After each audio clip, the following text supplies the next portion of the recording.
पहला मृदु साधक जिसको जन्म जन्मांतर लगेंगे, मध्य साधक 9 वर्ष में भगवत प्राप्ति, अधिमात्र साधक 6 वर्ष में भगवत प्राप्ति और अधिमात्रतम साधक 3 वर्ष में भगवत प्राप्ति।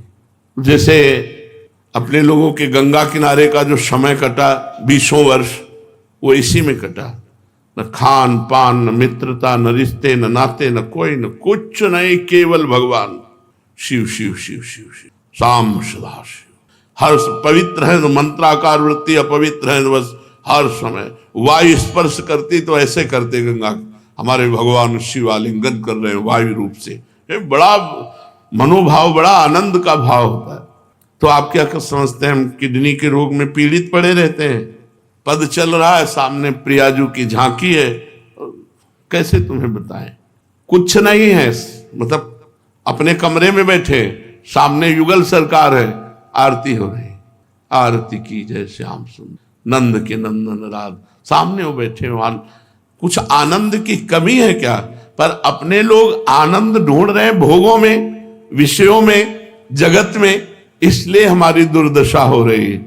नहीं, एक बार जिद्दी स्वभाव बनाओ, एक बार विषयों से पिंड छुड़ा लो। विषयों में सुख नहीं है, केवल आकर्षण है। भगवान में आकर्षण भी है और सुख भी है, विषयों में सुख नहीं। हमारी बात समझ लो, केवल भ्रम है, आकर्षण है। यदि तुम पहले चिंतन न करो विषय का और फिर भोग लो, तुम्हें सुखानुभूति हो जाए तो मुझे बता लेना। जब तुम चिंतन करते हो विषयों का और भोगते हो तो वो चिंतन वाला सुख तुम्हें मिलता है। आकर्षण केवल है, सुख नहीं है। भगवान सुख समुद्र भी है और आकर्षण भी है, उन्हीं का आकर्षण है। इसमें विश्वास करे साधक कि बिना साधना के भगवत प्राप्ति नहीं हो सकती। न वेश धारणम सिद्धे कारणम न च तत्कथा क्रियैव कारणम सिद्धे सत्य में तन्न संशया। ना तो भेष बनाने से भगवान मिलते हैं, कपड़ा रंगने से, और न बहुत बात बनाने से, चातुरता पूर्वक बहुत बातचीत उपदेश करने से भगवान नहीं मिलते।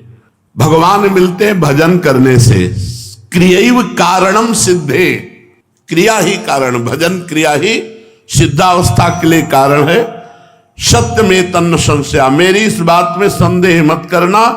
न भगवान भेष धारण करने से मिलते हैं, न भगवान बातचीत लच्छेदार भाषण करने से मिलते हैं। भगवान मिलते हैं तो भजन करने से मिलते हैं।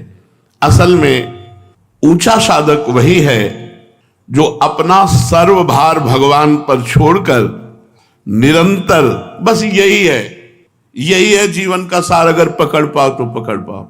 असल में ऊंचा साधक वही है जो सर्वतो भावेन अपना भार भगवान पर समर्पित करके रात दिन भगवान के भजन में लगा। बस दुनिया का परपंच, दुनिया के योग साधनाएं भगवान पर सब, इस पर बहुत बार चर्चा हुई। आश्रय और भजन वही सर्वत्र लिखा हुआ है, जो हृदय में आता है वही लिखा हुआ।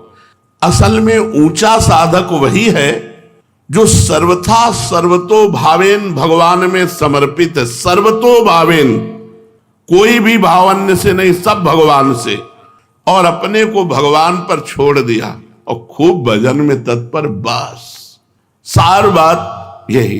अब भजन में प्रीति कैसे होगी? साधक वही जो खूब भजन में डूबे। तो भजन में क्यों नहीं डूबता? अन्य व्यक्ति का महत्व, अन्य वस्तु का महत्व, अन्य साधनों का महत्व। सर्वेषु साधन वरेषु चिरम निराशा। किसी भी अन्य साधन का तिरस्कार न करो, पर नाम में दृढ़ विश्वास कर लो। अनन्य विश्वास केवल नाम में करो कि हमारा काम तो केवल नाम से होगा। साधन, हमारा विश्वास है कि इस जन्म की सार्थकता केवल नाम है। ये हमारे हृदय की भी बात है। हर प्रश्न का उत्तर नाम में ही होता है। नाम से ही, बहुत ध्यान से सुनना है, बड़े अमृतमय वचन और सिद्ध पुरुष के वचन हैं। नाम से ही सब कुछ हो जाएगा। आप नाम जप कीजिए, आप इंद्रिय विजयी हो जाएंगे, मनोविजयी हो जाएंगे, आप निरंतर आनंद समुद्र में डूब जाएंगे। सब दुख विपत्तियों का आपके नाश हो जाएगा। नाम से ही सब कुछ हो जाएगा, विश्वास कर लो। नाम की जितनी महिमा शास्त्रों में और लिखी है, संतों ने गाई है, सब थोड़ी है, पूरी कोई नहीं गा सकता। कहूं कहां लगी नाम बढ़ाई, और राम न सकहि नाम गुण गाई। स्वयं भगवान अपने नाम की महिमा पूरी नहीं कह सकते, फिर और संत महात्मा शास्त्र जितने, वो तो अपनी अपनी मति गति के अनुसार है। स्वयं भगवान जो अनंत मति गतियों के स्वामी हैं, वो भी राम न सकहि नाम गुण गाई। ऐसा विश्वास कर लो, नाम का इस तरह से विश्वास कर लो कि किसी और साधन की तरफ मन ही न जाए। एक बात बैठेगी कि सबका सार है भजन, बस मंत्र चल रहा है, नाम चल रहा है। हर ग्रंथ को खोलो, उसका है सार की एकाग्रता पूर्वक भजन करो, तो बहुत हो गया। पढ़ पढ़ करके पूरा जीवन निकल गया। अब उसका अनुभव करो, हर समय भजन, हर समय भजन। गोस्वामी जी कह रहे, बहुत सुंदर पद है, कह रहे भरोसो